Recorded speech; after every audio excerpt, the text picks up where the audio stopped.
Bien, bonjour tout le monde, bonjour.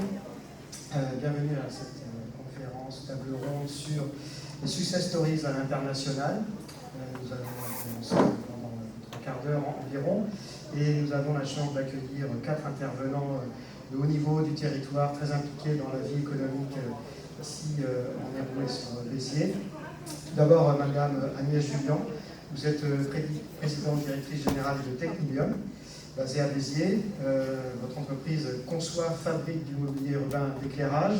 Vous êtes également très investi dans les organisations représentatives de l'industrie, de l'art et du design, également conseillère du commerce extérieur de la France. Agnès Thomas, directrice commerciale de la société Captels, basée au pied du Pic Saint-Loup, je parle de l'entreprise. Captels est un acteur mondial du pesage industriel, aussi bien pour des camions que des voitures et même des avions. C'est une PME qui exporte dans le monde entier. Vous vous déplacez très régulièrement à l'étranger, je peux en témoigner, puisqu'on s'est croisé à plusieurs reprises en Afrique de l'Ouest. Et vous êtes également conseillère du commerce extérieur de la France. Bonjour. Pierre Damien Rochette, directeur général de Rochette Industrie. Le groupe Rochette Industrie est une référence sur le marché mondial des sous-traitants de sous-ensembles mécaniques et hydrauliques, intégration des procédés spéciaux et usinage de précision dans des secteurs de pointe. Votre entreprise emploie 150 salariés et vous êtes présent dans 15 pays. Vous êtes également président de la section Occitanie-Ouest de l'UIMM, qui est un stand ici, juste à côté. Bienvenue également. Et Cédric Botella, directeur général d'Instadrone, basé à Servian, pas très loin de Béziers non plus. Instadrone propose des gammes de prestations avec des drones, captation de données topographiques, études radio pour les télécoms, également modélisation 3D. Et vous êtes développé à l'international grâce à un réseau de licenciés, vous en direz plus tout à l'heure. Et vous êtes lancé dans cette aventure Instadrone après 20 ans de carrière dans la gendarmerie, c'est pas anodin. Voilà, on a des intervenants qui ont du vécu, qui vont nous faire part de leur expérience à l'international. Pour ma part, je suis Gérald Petit, le directeur interrégional de Business France, et je suis ravi d'animer cette table ronde au nom de la Team France Export Occitanie. Alors la Team France Export, c'est le rassemblement des solutions de services publics pour l'international, pour accompagner les entreprises à l'export. C'est à la fois Business France, BPI France, CCI International, et ici nous travaillons sous l'égide de la région. Il y a 17 conseillers chargés d'affaires qui sont répartis sur tout le territoire, dont Franck Pardessus, qui est le régional de l'État, basé ici à la CCI de Béziers. Et ils sont là pour accompagner et conseiller les entreprises dans leur développement international. Et la Team France Export, c'est aussi une présence avec des bureaux dans 55 pays et 105 pays couverts. Donc on va parler d'international. Merci d'être venu. Pourquoi partir à l'international? Comment? C'est ce que nous diront nos intervenants. Il peut s'agir d'expansion sur des marchés pour augmenter son chiffre d'affaires, pour se diversifier en termes de risques vis-à-vis des marchés, vis-à-vis de ses clients. Il peut s'agir aussi de suivre un client national sur des marchés étrangers, capter de nouveaux clients, mais aussi consolider cette relation avec le client national. Et puis en général, cette émulation peut être facteur d'innovation, de créativité au sein de l'entreprise et d'amélioration de la compétitivité. Mais ça, on peut en parler longtemps, mais ceux qui en parlent le mieux, eh bien, ce sont ceux qui le font, qui le vivent au quotidien. Donc on va avoir des échanges là, pendant 35-40 minutes, et puis à l'issue, moi je vous parlerai peut-être du volontariat international en entreprise, et vous aurez l'occasion de poser des questions à nos intervenants. Alors pour commencer, Madame Jullian, avec vous, on va commencer par traverser l'Atlantique, puisque vous avez des filiales au Canada et aux États-Unis. Et dites-nous pourquoi vous avez choisi d'ouvrir ces filiales et pourquoi vous avez ciblé ces marchés. Bonjour à tous et à toutes, déjà désolée pour le retard. Alors pourquoi l'Amérique du Nord? Tout simplement parce que nous c'est un peu particulier, de l'export on a fait un peu je dirais par opportunité.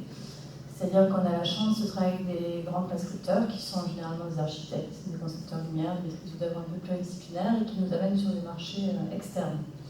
Et quand on a commencé à travailler à l'export, c'était, je dirais, de temps en temps des coûts, et puis pas plus. Et puis un jour, on a eu un gros marché au Canada, donc c'était en 2008, et tout simplement, après le premier marché au Canada, on a embauché un VIE.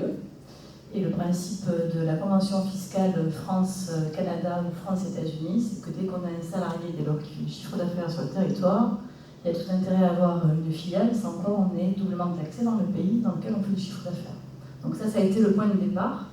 Et de ce point de départ, effectivement, on a progressé ensuite sur l'Amérique du Nord. Aujourd'hui, on a toujours une filiale au Canada et une filiale aux États-Unis. On a jusqu'à il y a peu un salarié au Canada qui a été, au bout de 10 ans, qui est parti vers d'autres cieux.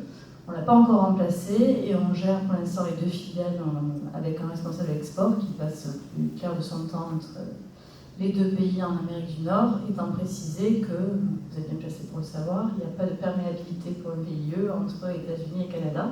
Donc il nous faudra, idéalement on en voudrait un à l'Est et un à l'Ouest, mais du coup il nous en faut un par pays, sauf que pour aller de l'Est à l'Ouest dans les 2 pays, c'est 6 heures d'avion. Voilà. Donc c'est vrai que c'est compliqué et en même temps c'est bien de travailler sur l'Amérique du Nord parce que ça nous fait progresser, vous l'avez dit tout à l'heure, ça fait toujours des sauts de développement technique, idéologique aussi, puisque quand on travaille à l'export ça veut dire que d'un seul coup tout le monde doit travailler en anglais, on doit être tous à peu près bilingues, y compris dans un bureau d'études. C'est souvent la part la plus difficile, hein. C'est surtout quand on est à Béziers, il n'y a pas tellement une culture anglo-saxonne. Donc embaucher des gens qui sont réellement bilingues, parce qu'après des gens qui mettent bilingues sur le CV et qui en réalité ne le sont pas, malheureusement ça existe. Donc évidemment quand on fait des entretiens d'embauche aujourd'hui, il y a toujours une partie en anglais, avec parfois d'âpres découvertes. Après on peut aussi former les gens à la langue, mais c'est vrai que quand il y a un peu des appétences au départ, c'est plus facile. Et donc ça nous fait progresser au quotidien. Après il faut être très adaptable, parce que quand on travaille en Amérique du Nord, ça veut dire 6 heures de décalage au minimum et 9 heures au plus. Donc faire la semaine de 4 jours, gérer les mouvements sociaux en France, c'est compliqué pour des Américains. Ils ont beaucoup de mal à comprendre qu'on ne soit pas là, que ce soit férié, qu'on ne soit pas ouvert quand on commence à travailler. Donc c'est un combat de tous les jours et il faut aussi impliquer ça dans les mœurs de l'entreprise, ce qui n'est pas toujours le plus simple. Mais en tout cas, c'est toujours un beau challenge et la fierté pour tout le monde aujourd'hui, c'est d'avoir des belles réalisations à New York, à Vancouver, à Montréal beaucoup, à Toronto, et d'aller sur la Highline et de dire tiens, c'est une technique fabriquée à Béziers. Voilà. Mais ça, c'est une petite partie de l'export, parce qu'on a d'autres choses après, mais on y reviendra, j'imagine. Absolument, merci beaucoup. Donc on le voit, ça implique aussi des évolutions au sein de l'entreprise en termes de ressources humaines. Madame Thomas, vous exportez dans beaucoup de pays, dans des pays où la France n'a pas forcément d'accords commerciaux. Donc, quel est votre secret pour aller prospecter dans ces pays de niche? Tout à fait, Lucatès. Donc, on fabrique des pèses essieux qui mesurent les camions en dynamique à basse vitesse. Et ça sert à quoi? Ça sert à détecter si un camion est en surcharge ou non. Donc, ce camion peut détruire une route nouvellement construite, etc. Donc, en effet, Captel, c'est sur un marché de niche et on travaille sur le grand export. Dans des pays peu improbables. En Afrique, dans les 6 pays d'Afrique tout de même, de l'Ouest, on est en train d'arriver jusqu'à l'Est. Voilà. On est en Amérique plutôt latine, nous, de l'autre côté. Le Mexique, c'est 20 ans d'histoire, le Chili, la Bolivie. Là, je reviens d'Asie centrale.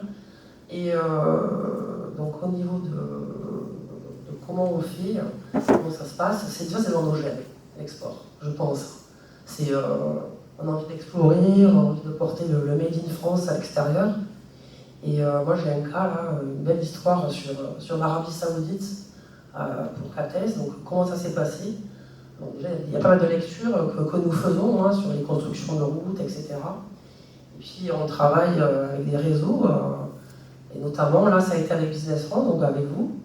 On a eu la chance d'être sélectionné sur une mission avec le ministre de l'économie, M. Bruno Le Maire, en 2018. Et c'était une mission exploratoire. Alors comment on fait? Donc là, il fallait qu'on détecte un distributeur en représentant pour représenter Captel dans le pays. Et également, cette mission, c'est d'aller se faire connaître auprès des donneurs d'ordre, donc les ministères, etc.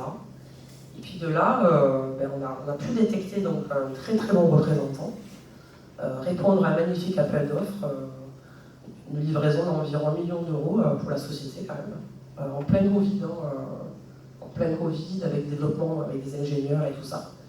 Et voilà notre belle histoire, succès sur un pays improbable, l'Arabie Saoudite, où il faut s'imprégner et s'intégrer aussi, c'est pas évident.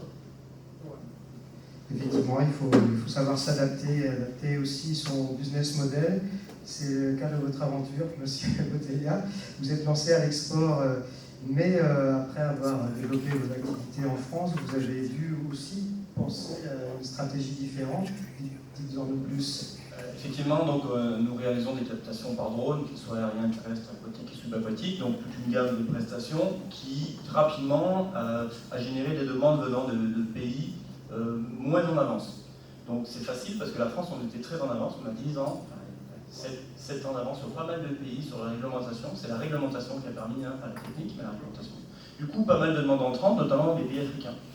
Donc là, je sais qu'on parle de success story, moi je dirais que c'est plutôt les tentatives story chez nous, parce qu'on s'est loupé plusieurs fois, mais on fait évoluer nos modèles d'export. On est déjà une V3 là pour l'Espagne, et on a échoué au début parce qu'on pensait pouvoir faire à l'export comme on a fait en France. C'est-à-dire que naturellement en France, on a mis en place un réseau de licences de marque avec des opérateurs qui adhéraient à une marque, qui était protocolarisée, qui était bien formatée, je dirais, en tant qu'ancien militaire, c'est normal, je transmets ces valeurs-là d'uniformité des prestations. C'est ce qui plaît aussi beaucoup aux rencontres d'ailleurs. Et j'ai cru que j'allais pouvoir faire la même chose en Afrique, et je me suis planté. J'ai commencé au Maroc en pensant qu'il suffisait d'avoir la même relation qu'avec un licencié français, et pas du tout. Pas du tout, parce qu'il y a de multiples paramètres dans chaque pays qui sont différents et qui nécessitent une adaptation au territoire. Et pourquoi on est à une V3? Parce que la V1 n'a pas fonctionné, on s'est dit ça démarre pas, il n'y a pas assez d'interaction, donc du coup en V2 on a pris un directeur export, ça c'est essentiel, mais je ne pensais pas, parce qu'on apprend tous les jours. C'est essentiel d'animer en permanence ces équipes-là. Et puis maintenant, sur ces V3, on s'est dit non mais ça suffit pas. Et je pense que le déclic a eu lieu quand on est parti à Kinshasa avec le président Macron, avec vous d'ailleurs, Captain, il y a 2 mois je crois. Il y a 2 mois, on est parti là-bas et le président a eu des mots qui ont fait sens. Alors je ne suis pas d'accord avec tout ce qu'il dit, mais pour le coup oui. Il a dit fini la France-Afrique, fini d'exploiter ces pays, plutôt coopérer, former, transmettez et laissez-leur l'autonomie. Et c'est ce qu'on s'est dit, il suffit de faire remonter la donnée en France, il faut absolument former sur place les opérateurs, les jeunes, transmettre le savoir-faire et d'avoir en fait une vraie coopération financière et économique, c'est-à-dire qu'on investit nous maintenant sur place avec des collaborateurs locaux pour la création de la structure. Et c'est dans cette optique-là qu'on a mis en place maintenant en Espagne une filiale. Alors vous voyez, on est passé de la licence de marque au début à la filiale, donc on évolue sur notre modèle. Je ne dis pas qu'il n'y aura pas d'autres échecs, mais de toute façon, tu l'as dit tout à l'heure, si on n'a pas ça dans les gènes, c'est-à-dire vraiment de voyager, de découvrir et d'aller à l'étranger, c'est pas la peine de le tenter. Par contre, si on a persuadé dans son intime conviction que son produit a une plus-value, il faut y aller parce qu'après c'est des aventures incroyables.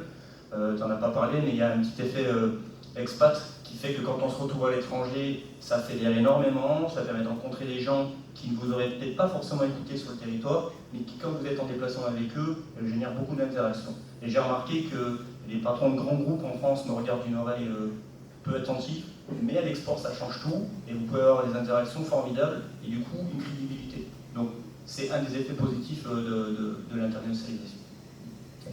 On y voit, enfin on le voit, il y a de l'humain, il y a de l'envie. Vous l'avez dit, il faut savoir adapter son modèle et s'investir sur les marchés étrangers. Ça, c'est une vision long terme. Chez Rochette Industries, vous avez aussi cette vision long terme, puisque vous êtes présent dans 15 pays. On parlait tout à l'heure du Moyen-Orient, mais peut-être sans doute pas que. Dites-nous où vous êtes implanté et pourquoi vous avez sélectionné ces pays pour avoir un investissement durable. En fait, donc, il y a 40 ans, donc, on a créé l'entreprise ici à Béziers. On a démarré avec notre client, qui est notre client principal, le groupe Cameron, aujourd'hui SLB. Et grâce à la présence de Cameron et de SLB dans le monde, on a pu assez facilement commencer à démarrer de l'export. On est arrivé à près à 10% de chiffre d'affaires. Donc la première étape, c'était d'embaucher un directeur commercial qui est déplacé une semaine par mois pour aller développer tous ses clients qui étaient présents en Argentine, qui étaient présents au Mexique, qui étaient présents aux États-Unis, au Moyen-Orient, en Roumanie, voilà, dans tous les pays où il y a du pétrole, il y en a beaucoup. Mais rapidement, il y a une dizaine d'années, on s'est rendu compte qu'on n'arrivait pas à dépasser 10, 15%, 20% d'export. Alors après, ça fluctuait en fonction de la parité euro-dollar, qui a un impact sur ces phénomènes-là. Et donc, on a décidé de s'implanter localement. Donc, on a eu aussi quelques échecs, puisqu'on a créé une entreprise à Singapour.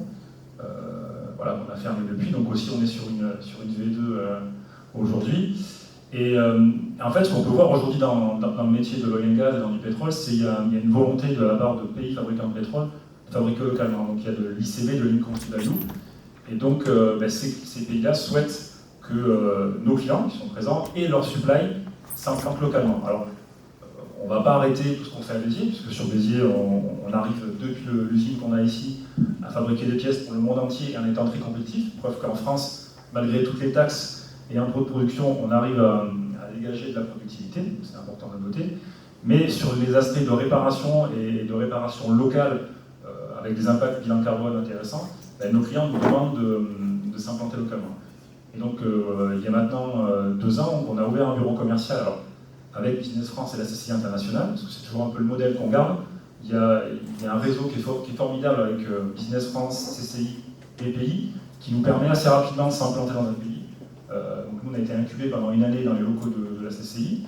Rapidement, on a pris un VIE, c'est le modèle qu'on utilise, qui nous semble extrêmement intéressant, parce qu'on arrive à toucher des candidats à haut potentiel, voilà, qui peuvent, qui sont un peu un couteau suisse et qui arrivent à créer la filiale, parce que c'est assez compliqué, il faut être démerdard en fait à l'international. Même dans des pays comme les Émirats, c'est pas si simple en fait. Et donc ça c'était la première étape, le bureau commercial. Et là maintenant, depuis mars, on a ouvert un centre logistique pour stocker les pièces qu'on fabrique depuis Béziers aux Émirats en fait, et arriver en fait à inonder le marché du Moyen-Orient et à livrer assez rapidement. Et là, donc la dernière étape là, sur laquelle je travaille, parce que j'étais en Arabie Saoudite il y a 3 semaines, donc c'est d'ouvrir un centre de réparation saoudite, parce qu'il y a une volonté de réaliser une grosse part de valeur ajoutée en Saoudie. Et donc l'idée c'est réparer localement les pièces pour nous. Voilà un peu ce qu'on a fait, ce qu'on projette, et avec ça on espère dépasser les 40% de présence et de chiffre d'affaires export. Très bien, vous avez aussi évoqué les réseaux sur lesquels on s'appuie à l'étranger. Effectivement, il y a ce qu'on appelle la Team France à l'étranger. Aujourd'hui, il y a une vraie diplomatie économique, mais ce n'est pas d'aujourd'hui, ça va faire bientôt 10 ans avec tous les acteurs que vous avez mentionnés. Il y a aussi également les conseillers du commerce extérieur de la France. Ils sont présents en Occitanie, on a la chance d'en avoir 2 ici, mais ils sont présents également à l'étranger. Madame Jullian, vous vous positionnez sur des marchés à l'étranger pour des clients qui sont publics, mais vous ne vous positionnez pas forcément sur des appels d'offres des États ou des municipalités. Comment vous détectez vos clients, vos marchés, comment vous positionnez? Alors peut-être déjà, je vais pas préciser tout à l'heure, mais nous on est à 30% et plus 30% de chiffre d'affaires à l'export, ce qui commence à être pas mal pour une PME. On est aussi, depuis peu, alors c'est un peu exagéré quand je le dis parce que la dernière commande est vraiment infime, mais on est présent sur tous les continents depuis quelques semaines ou mois. Le dernier continent ayant été l'Océanie, on n'avait rien en Océanie jusqu'à présent. Et on est effectivement avec toujours des modèles différents. Alors ce que vous venez de demander, on finit toujours par répondre à des marchés publics, même si les États-Unis c'est un petit peu différent, puisqu'il y a très peu de puissance publique sur l'espace public, contrairement à la France ou à l'Europe. C'est-à-dire que, contrairement à ce qu'on imagine, les plus grandes villes américaines l'espace public appartient souvent à des privés. Donc les parvis, les immeubles sont privés, etc. Et c'est pour ça aussi que les espaces publics sont souvent en désuétude. Malheureusement, on n'imagine pas ça quand on va aux États-Unis. On pense que c'est bien mieux que la France, mais en réalité, c'est pas ça. Donc à part ce modèle-là qui passe souvent par des privés ou par des investisseurs qui en fait portent des projets un peu majeurs, y compris sur les villes majeures, que ce soit à San Francisco, à New York ou à Los Angeles, c'est le même modèle. Le reste, c'est toujours des appels d'offres publics, mais auquel nous, on ne répond pas en direct, puisqu'on fait une fourniture de mobilier urbain, on ne fait pas la pose, et donc c'est des marchés de fourniture et pose qui sont répondus.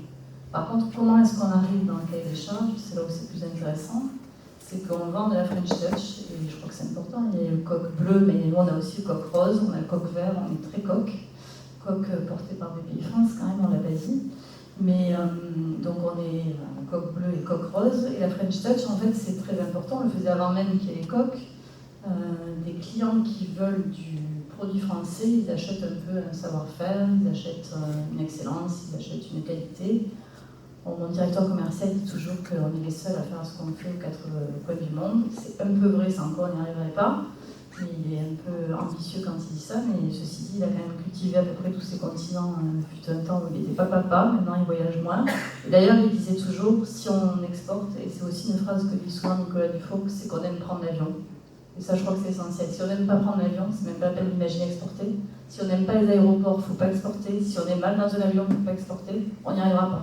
La base, c'est passer beaucoup de temps dans un avion. Alors c'est vrai que le bilan carbone, tout de suite on dit c'est des mauvais élèves, sauf qu'on ne peut pas cumuler et bon bilan carbone et export, ça ne marchera pas.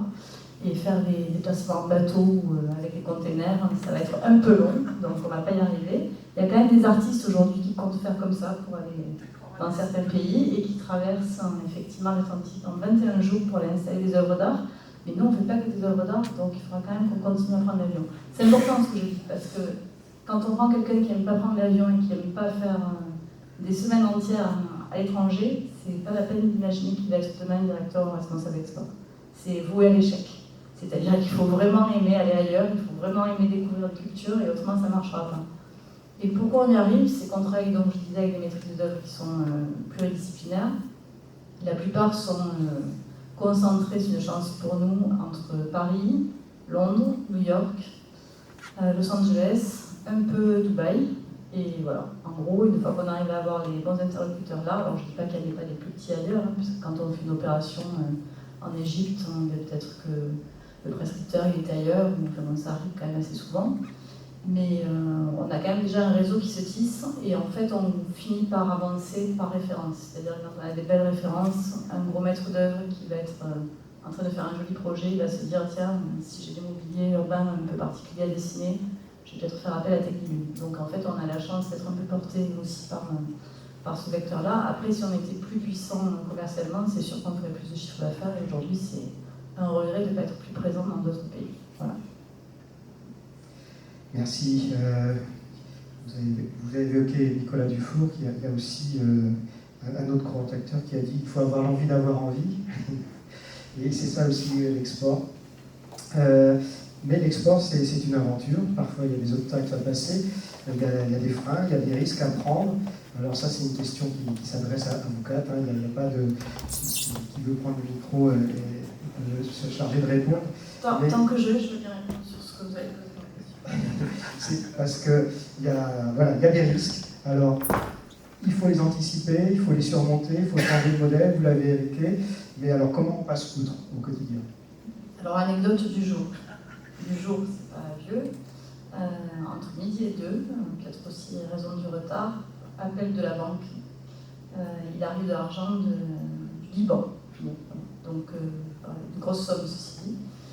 Et donc, pourquoi du Liban? Effectivement, la commande ne vient pas du Liban, mais sauf que le financeur est au Liban et qu'effectivement, on s'aperçoit que la première fois, ça avait été payé par le Liban aussi. Ce qu'il faut savoir, c'est qu'aujourd'hui, il y a des KYC, donc les Know Your Client, qui sont demandés dans beaucoup de projets, notamment en Afrique. Et si la banque ne fait pas une déclaration sur l'honneur pour dire que son client ne fait pas du blanchiment d'argent, que l'argent qui arrive sur son compte est réel, etc., le client en destination ne peut pas nous payer. Donc c'est un truc qui est de plus en plus fréquent en Afrique, mais qui commence à l'être aussi au Moyen-Orient. Et aujourd'hui, les banques ont un gros pouvoir, je pense, de régulation, ce qui est très positif quand même, parce que nous, il nous est aussi arrivé un jour de recevoir une énorme somme, et c'était pour être du blanchiment d'argent, puisqu'on n'avait pas de commande. Donc on a réinjecté la somme sans la créditer sur notre compte, autrement si elle avait été créditée, c'était fini. Il faut faire attention à tout ça. Donc effectivement, plus on exporte, plus on s'expose. On s'expose aussi beaucoup à la cybersécurité, et c'est effectivement un combat quotidien. C'est plus les mêmes problèmes que ce qu'on gérait avant. C'est sûr, on démultiplie les sujets. Tout à l'heure, j'insistais sur le fait de s'associer avec des locaux, c'est qu'on va déverrouiller beaucoup de problèmes en faisant comme ça. Un exemple concret, j'ai envoyé donc, pour l'ouverture de notre agence à Dakar au Sénégal 40 000 € de matériel, donc des drones qui sont partis par container. Et à l'aéroport, on m'a demandé 20 000 €, donc 40 000 €, on m'a demandé 20 000 € de frais de douane. Donc j'ai refusé, sentant qu'il y avait quelque chose de bizarre. Une semaine après, on m'a réclamé 15 000. On a refusé, bon ça a duré un mois, je vous passe les détails, mais on est arrivé jusqu'à 6 000 €. à 6 000 €, j'ai décrété qu'il était temps de travailler parce qu'on avait des prestations à faire et que c'était finalement acceptable, donc j'ai payé 6 000 €. Et depuis, je me suis associé donc avec des acteurs locaux qui m'ont expliqué les us et coutumes, et maintenant, quand on envoie du matériel, c'est 1 000 €. Voilà, donc j'ai perdu 5 000 € parce que je n'avais pas la façon de faire, pas la connaissance du terrain, pas les us et coutumes des ports et des douanes. Donc tout ça se règle généralement très bien si vous avez un acteur local, alors logistique ou autre chose. Mais ne pas penser que depuis notre territoire et avec une longue vue, on peut gérer plein de problèmes comme ça, c'est illusoire et voué à l'échec. Mon conseil ou le risque que je vois, alors pour des métiers très industriels, c'est à la fois la rapidité. Je pense que quand on décide de s'implanter, qu'on crée une filiale, il faut être très rapide. Et à la fois, pas tout mettre en fait sur la table, pas faire un all-in et dire tiens je mets 5-10 millions d'euros sur la table, puisque finalement on ne connaît pas le marché finalement. Donc nous, le modèle qu'on a trouvé, je pense, c'est de le faire par étapes, mettre des maillons en commençant par le bureau commercial, puis la partie logistique, puis commencer avec d'autres maillons peu capitalistiques pour en fait être vachement adaptatif et agile au marché. Et en cas de retournement de marché ou de méconnaissance du pays ou de la région, pouvoir sortir. Moi, c'est un peu le conseil que je donne. Alors moi, sur les risques, moi, je suis employé. Donc là, je suis entouré de dirigeants, mais celui qui prend les risques, il est là-bas. Là. Donc Étienne Léa, notre président directeur général. Donc là, vous imaginez, donc je suis votre employé, j'arrive. Voilà, on a un gros coup à faire sur le Congo-Kinshasa, qu'est-ce qu'on fait C'est un petit peu votre quotidien avec nous, les responsables export. Et moi, ce que j'aime, il y a aussi une partie du risque quand même que vous ne maîtrisez pas. Les chefs d'entreprise, ni nous-mêmes, vos représentants à l'export. Il y aura toujours une part de risque qu'on ne pourra pas évaluer. Donc, dans nos gènes, ou dans notre esprit, il faut se dire toujours qu'il y a ce risque, un petit risque financier. Nous, on essaie de les lever, de lever des craintes, etc. Là, quand je pense à mon président qui finance sur fonds propres l'export, ça a quand même un coût. Des déplacements, les temps de transformation d'un business. Nous, pour notre part, ça prend des années. Comme disait Cédric aussi, il peut y avoir une tentative qui n'aboutit pas, mais on apprend aussi de nos échecs. Si on n'en vivait pas, si c'était que des success stories, on ne serait même pas là pour en discuter, je pense, en fait, aujourd'hui. Et c'est aussi ce qui nous fait nous lever le matin. Mais après, au niveau de la partie financière, par exemple, les outils ont bien évolué. Monsieur Petit nous en parlera certainement aussi un petit peu après sur la partie aide, assurance à la prospection. On peut monter des dossiers, ça va, bon, c'est pas une subvention, hein, c'est une aide qui va permettre d'embaucher, aussi de créer de l'emploi à l'international. Pareil par rapport aux produits, si on doit adapter le produit au pays, il y a aussi des aides pour ça. Mais voilà, je reviens toujours quand même à cette petite part de risque qu'on ne mesure pas, qui est là et qu'il faut accepter. C'est dans l'acceptation, mesdames et messieurs les chefs d'entreprise. Merci pour ces témoignages. Donc on voit c'est du risque, mais c'est aussi ça permet aussi de passer des caps. À ce propos, on l'a évoqué un peu tout à l'heure sur la partie ressources humaines, mais au sein de la vie d'entreprise en interne, pour vous, quels sont les effets bénéfiques d'une entreprise qui se développe à l'export? Puisque évidemment, il faut s'adapter, il faut se transformer aussi de l'intérieur. L'innovation, la motivation des équipes, monter en compétences, soit logistique ou comptabilité. Madame, vous avez le micro, je vous laisse continuer le propos que vous avez entamé, puis on pourra passer aussi, comme tout à l'heure, le micro ensuite. Moi, je l'ai dit au départ, le premier sujet, c'est les langues. Donc, c'est quand même l'ouverture au monde.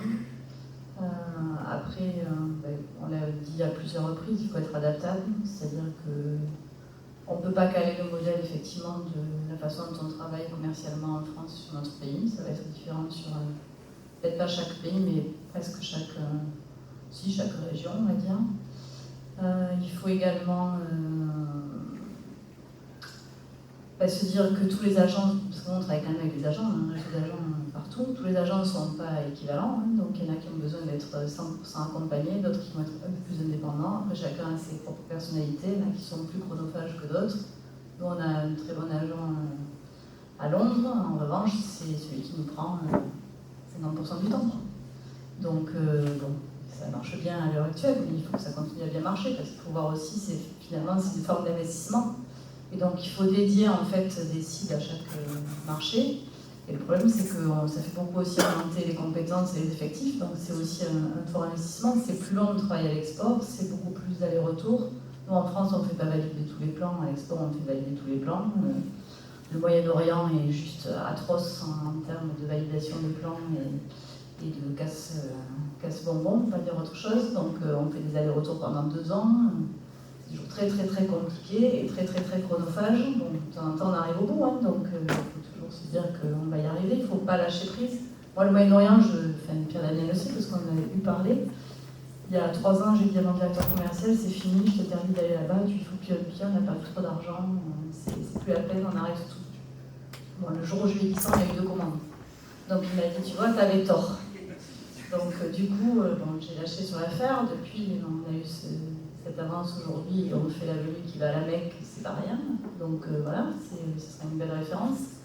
Mais c'est très chronophage. Donc il faut aussi que ce soit assez bien vendu, parce que le temps qu'on y passe, c'est pas du tout en proportion à ce qu'on devrait faire. Et puis, on a des clients, on dit toujours les Américains, c'est des enfants gâtés. C'est des enfants gâtés. Il leur faut tout dans la minute. Ils demandent un truc, il faut leur répondre dans la nuit.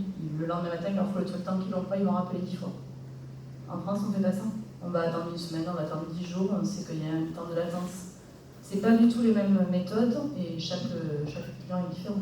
Donc ça fait progresser, ça fait grandir. Après, tout le monde doit savoir lire des pouces, des inches, des je sais pas quoi. Donc quand on a des mesures, c'est différent. Tout le monde doit à peu près savoir comprendre que quand on nous parle d'un KYC, la première fois tout le monde dit c'est quoi un KYC, un kick, tout le monde dit c'est quoi un kick, je sais pas ce que c'est, voilà. Donc on apprend, tous les jours on apprend. Donc dans notre lexique, on a des nouveaux noms, on a des nouvelles abréviations, mais ça se fait petit à petit, et en même temps, je pense que plus on ira vers l'export, plus on aura des découvertes, et rien n'est gravé dans le marbre, et qui plus est, ce qui est vrai aujourd'hui sera peut-être pas vrai demain. Des NPI, on en a eu, la COFAS à l'international, je le dis, ça marche très bien, très très bien, et quand même c'est la meilleure garantie aujourd'hui. Donc ça permet aussi de ne pas demander d'être payé à 100% avant XP quand les clients sont couverts. C'est quand même aussi une facilité pour les clients parce qu'ils n'avaient pas trop payé avant XP à 100%. Ce qui est très compliqué aujourd'hui, on en a pas parlé, ça reste les transports qui ont fait x4 un peu de temps, voire plus, avec des résultats non avouables des principaux transitaires maritimes que tout le monde connaît. Voilà, donc ça c'est nous qui en faisons les frais et je pense qu'on est à peu près tous sur des laps de temps longs sur les commandes. Quand on chiffre un projet, généralement il met 2 ans à sortir, sauf qu'on a aussi chiffré le transport. Et quand on a chiffré un conteneur à 6 000 € il y a 2 ans, qui aujourd'hui est en gros à 23 000, bon ben voilà, ça c'est pour nous quoi. Donc ça fait partie des difficultés et on n'est pas toujours capable de faire, enfin il y a des clients qui ne vont pas faire l'effort du levier qui est entre les deux. Donc il faut essayer de réguler davantage les transports. Et puis après, je pense qu'il y a un truc qu'il faut qu'on fasse. On le dit souvent quand on se rencontre entre CCE, mais il faut qu'on parte plus en meute. C'est-à-dire que nous, on veut faire un genre de dépôt, par exemple, au Canada. On se rend compte qu'à Montpellier, il y a d'autres personnes qui travaillent beaucoup au Canada. On n'est pas dans le même secteur d'activité, mais on peut avoir des choses qui sont communes. Et ça fait un peu partie, je pense, de la Team France, d'arriver à nous fédérer pour qu'on soit plus puissants sur ces pays. Ça veut pas dire qu'on travaille avec nos propres concurrents. Et on peut être dans des métiers qui sont assez similaires ou complémentaires, et c'est assez essentiel, c'est un peu ce que tu disais tout à l'heure. Quand on part dans une délégation étrangère, c'est toujours mieux pour ouvrir les portes. Juste pour répondre à ta question sur ce que ça a apporté à la société, en tout cas à mes collaborateurs, c'est que ça a développé l'audace de partir. Alors les premiers déplacements, c'est toujours toute une histoire. Le patron part avec Hugo, le directeur commercial, on part à Kinshasa, on est parti dans d'autres pays plus compliqué à gérer. Et puis finalement, on part de plus en plus facilement. Demain, je pars à Tunis là, pour un salon. Ça a été relayé très rapidement parce qu'on est partenaire samedi sur un salon. Et donc, cette audace, elle se transmet, elle se diffuse au sein des autres collaborateurs qui, eux, ne partent pas forcément, mais qui ont de l'audace de faire des choses qu'ils n'auraient pas fait en France. Moi, en tout cas, ça, c'est sûr, ça a transmis. On est une petite boîte, certes, mais on va loin et on est capable de faire des choses. Et ça, ils l'ont récupéré. Et sur revenir sur Chasser en meute, effectivement, de partir à Kinshasa, par exemple, avec Business France, ça nous a permis clairement d'avoir des rendez-vous qu'on n'aurait jamais eu seuls. On est arrivé, en 4 jours, j'avais rendez-vous avec 3 ministres dans les ministères. ministère, directement reçu par les ministres, et sans Business France, c'était même pas la peine d'y compter, vous auriez mis des mois. Donc effectivement, il faut partir entre entrepreneurs, accompagnés par une structure, qui en plus a des appointements avec les plus hauts niveaux de l'État, donc c'est parfait pour nous, et puis ça nous permet de passer des bons moments entre expats, parce que croyez-moi qu'il y a une vraie solidarité qui se crée dans ces pays-là, et qui permet de générer du business après ensuite en France. Ça va être difficile à rajouter. Mais le point que je suis d'accord évidemment avec Cédric et Agnès, mais le point que je vois, c'est au niveau marque employeur. C'est qu'aujourd'hui, le fait qu'on travaille avec 15 pays, c'est quand même plus facile de recruter un directeur commercial parce que c'est plus attractif. C'est vrai que c'est intéressant quand même de voyager, et de se confronter à d'autres cultures. Et le fait maintenant d'avoir une filiale aux Émirats aussi, ça donne aussi de la visibilité aux collaborateurs en disant mais tiens, c'est en train de grossir. Et demain, j'aurai peut-être une opportunité de gérer ce centre logistique, ce centre de réparation. Donc je pense qu'au côté marque employeur, et c'est un vrai sujet aujourd'hui pour attirer nos talents, et c'est le but aussi de cette journée, je pense que c'est assez intéressant aussi de le faire. Moi, juste pour finir, mes collègues rêveraient qu'on travaille aux États-Unis ou au Japon, mais c'est pas mon cas. Donc, mon dernier voyage, c'était plutôt l'Asie centrale, Kazakhstan, Ouzbékistan. Ils m'ont dit Agnès, mais pourquoi amène-nous ailleurs, mais à la fin, quand on va réussir, parce que c'est quand même le but, ils en sont tous contents et ils se donnent à fond. Je le vois. Hein. Ça les amène ailleurs, quoi. Complètement à l'export. Voilà. Merci. On va bientôt terminer. J'avais proposé de parler du VIE, qui a été évoqué au travers des différents témoignages. Est-ce que dans la salle, levez la main ceux qui connaissent la formule volontariat international en entreprise? Donc finalement, il n'y en a pas beaucoup. Alors, voilà. J'étais en train de t'écrire. La moitié. Juste en quelques mots, parce que ce n'est pas l'objet de la conférence. Ça permet de recruter des jeunes qui ont entre 18 et 28 ans, de les positionner au sein des structures à l'étranger sur des missions de 6 mois jusqu'à 24 ans. Donc c'est une formule très simple et rapide à mettre en place, qui est opérée par Business France. Et en fait, il y a un contrat entre le jeune qui est envoyé à l'étranger et Business France. Donc ce jeune perçoit une indemnité mensuelle, et puis il y a un contrat de prestation entre l'entreprise et Business France. Donc c'est pas un contrat de travail, hein, c'est vraiment, il y a 3 parties, mais c'est un contrat de prestation de service. Surtout, ça permet de se déployer en mettant des risques mesurés et limités à la fois en termes de montant et dans le temps. Vous l'avez évoqué, M. Rochette, tout à l'heure, quand vous vous implantez à l'étranger, vous anticipez ce qui peut se passer à court terme et éventuellement une position de repli si jamais les affaires ne se développent pas comme il faut. Et bien avec ce type de contrat qui a une durée limitée dans le temps, là aussi ça permet de limiter les risques. Et puis, marque employeur, on parle de formation aussi à Intersud, on parle des jeunes. Ça permet effectivement de recruter des personnels de très bon niveau et en fait de tester pendant cette période de temps de 6 mois à 24 mois. Et beaucoup de grands groupes utilisent le VIE comme formule aussi pour recruter sur de long terme, pour des contrats de CDI qui viennent derrière. On s'aperçoit que 92% des jeunes en fait sont recrutés au terme de leur mission. Et actuellement, l'heure où on parle, il y a plus de 330 VIE à l'étranger qui travaillent pour des entreprises d'Occitanie. Donc ça fait beaucoup de jeunesse qui travaille et c'est l'avenir aussi des entreprises et peut-être nos enfants aussi qui partiront bientôt. Avant de conclure, est-ce qu'il y a des questions dans la salle pour nos 4 intervenants ou l'un d'entre eux en particulier?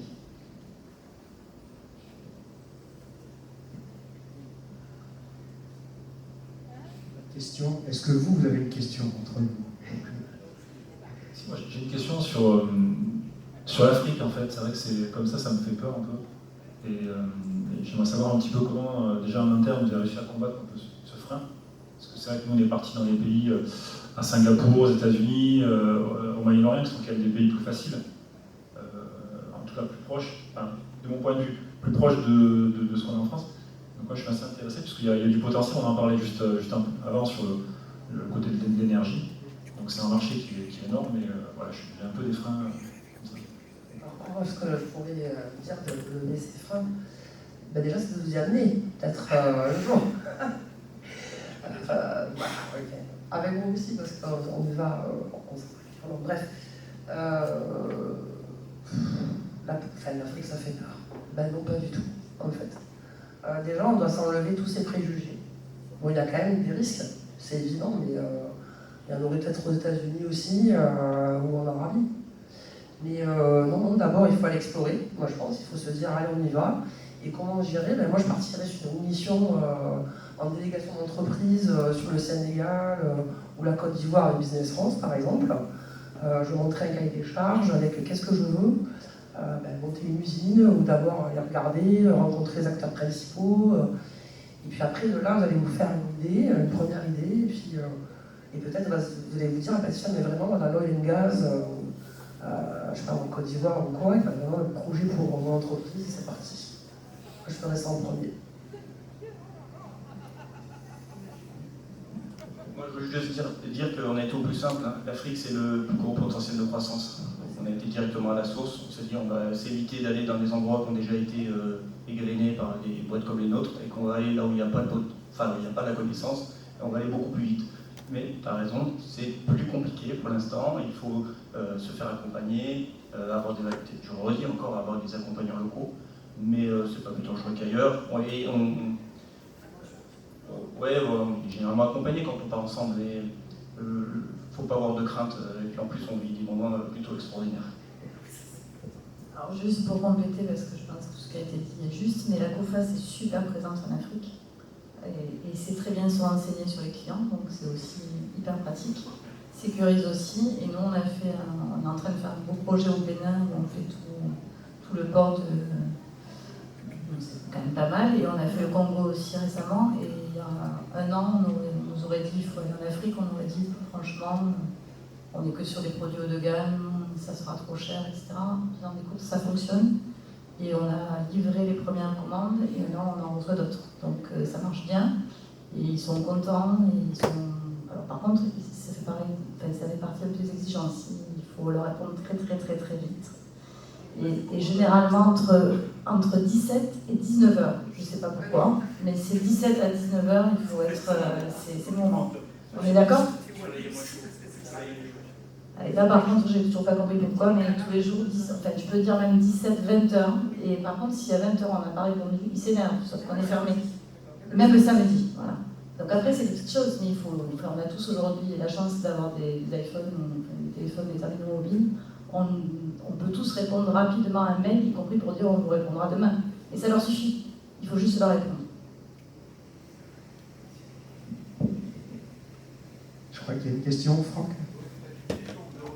Par rapport à l'Afrique, justement, c'est vrai qu'il y a des pays qui sont moins structurés pour les appareils de soutien, et précisément l'Afrique, et c'est des concepts sociales pour faire monsieur, parce qu'eux sont très initiés dans la culture locale et l'écosystème local, et eux sont... Tout à fait, juste pour te compléter, par rapport au réseau des CCEF, ce qui est intéressant dans les pays, c'est qu'eux, ils peuvent apporter des informations sur le climat des affaires dans le pays, parce qu'ils y vivent aussi, et être aussi appuyés aussi dans le réseau. Et tout ça, bien sûr, se fait pleinement avec l'ambassade de France et le service économique. Constate aussi au niveau de la consistance, c'est qu'on peut faire des études de marché aussi pour voir quels sont les marchés potentiellement les plus porteurs de produits. Pour autant, il y a aussi, vous avez parlé de personnalité, on se rend compte aussi que certaines stratégies sont motivées par les appétences du dirigeant sur telle ou telle zone, même si c'est pas forcément, même si Mme Julien, je l'ai bien dit, certains travaillent de façon plus structurée. Et la dernière chose, en termes de coûts, parce que vous avez donné beaucoup de conditions pour aller à l'export, vous avez expliqué toutes les conditions qu'il fallait être réunies. Pour autant, je suppose que dans l'assistance, il y a beaucoup de gens qui se demandent combien ça coûte tout ça en moyenne et les retours sur investissement. Parce que pour les PME, c'est toujours un coût avant de générer du retour, contrairement peut-être au marché domestique. On a parlé des coûts, après, souvent, on n'a pas parlé parce que ça devient très technique suivant chaque entreprise. C'est qu'après, on a tous des niveaux de certification à faire. Bon, là, par contre, c'est souvent la boîte à Pandore. Hein. On démarre sur un projet, on ne sait même pas qu'il y a une certification HTO, je ne sais pas quoi, sur une partie. CSAUM sur une ADA États-Unis, ok, on sait, ça coûte une fortune. Et au début, quand on démarre, on n'a pas capté qu'il y avait tout ça. On a appris, une fois qu'on a mis le premier produit, qu'on nous a dit la certification in situ, ça suffit. suit. Puis le certificateur il est allé, il a dit bon là ça passe, mais la prochaine fois c'est pas possible. Et après, c'est très très compliqué parce que là pour le coup on peut utiliser les services de Business France. Vous n'êtes pas assez spécialiste pour ça, donc vous ne pouvez pas aller dans chaque niveau de connaissance. Et en plus de ça, il y a aussi beaucoup de protectionnisme. Donc on nous dit non, c'est bon, il n'y a pas besoin de certification. Mais une fois que le premier produit est posé, évidemment, le concurrent il arrive et il dit heureux, la prochaine fois, ils sont pas corrects, il faut qu'ils fassent telle certification. Alors bien sûr, on les passe. Et ça coûte très cher. Très très cher.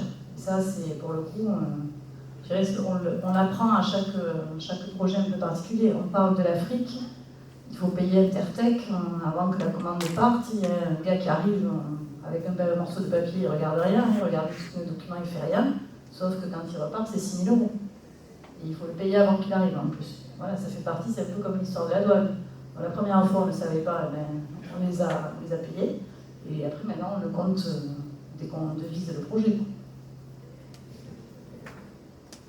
Là-dessus, ça devient un peu plus technique, parce qu'il y a les incoterms. Ce qu'on disait, c'est de...